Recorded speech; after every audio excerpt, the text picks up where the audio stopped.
सरकार बारंबार कहउछंती आम पाखरे सबु महजूद अछि, जेपरिक तेल, पानी, गैस, खाद्य और विद्युत। किंतु एपरि लोक अछंती जेउमानंक पई पानी और आलुआ सात सपन। सरकार कहवा अनुसार ग्रामांचल केही मौलिक सुविधारू वंचित न हेबा लक्ष्य सरकार कोटी कोटी टंका व्यय विभिन्न जनकल्याणकारी योजना प्रणयन करुछंती। एही योजनार सुफल किपरि लोकमानंक निकटरे पहुंचिबो से नै विभिन्न जनसचेतनता कार्यक्रम सरकार तरफ करा जाउथुबा बेले बौद्ध जिला कंटामाल ब्लॉक निकटरे बास करुथुबा प्राय 25 रु ऊर्ध्व परिवार विद्युत सेवा और पानी टिके पाइबारु वंचित थिबा उक्त बंधपाली नुआपड़ा ग्रामवासी जिलापालंकु अभियोग करिसेंती।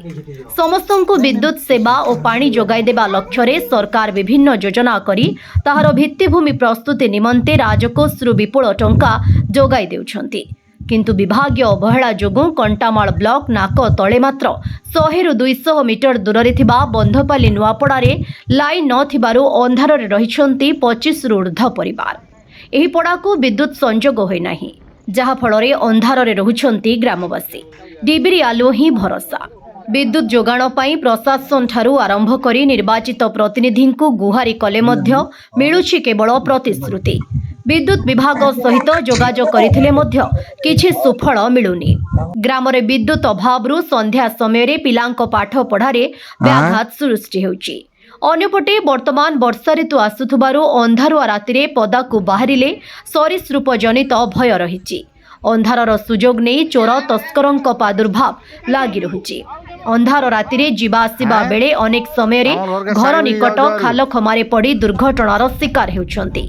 संध्या हेले संपूर्ण गांटी अंधकारमय होई जाउछि। विद्युत संजोग न थिबारु ग्रामवासी रात्रि समय रे एक प्रकार जम जंत्रणा भोग करुछंती। अपर पक्षरे सबु गाँ को विद्युत भली मौलिक सुविधा जोगाइबा पई सरकार प्रतिश्रुति देउथबा बेले एही पड़ाको अद्यावधि विद्युत लाइन जाई नथिबा पड़ावासी जिलापालंकु करिथिबा अभियोगरु जणा जाइछि।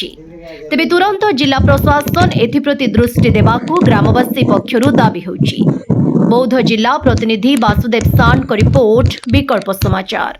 आम चैनल को लाइक, शेयर एवं सब्सक्राइब करंतु।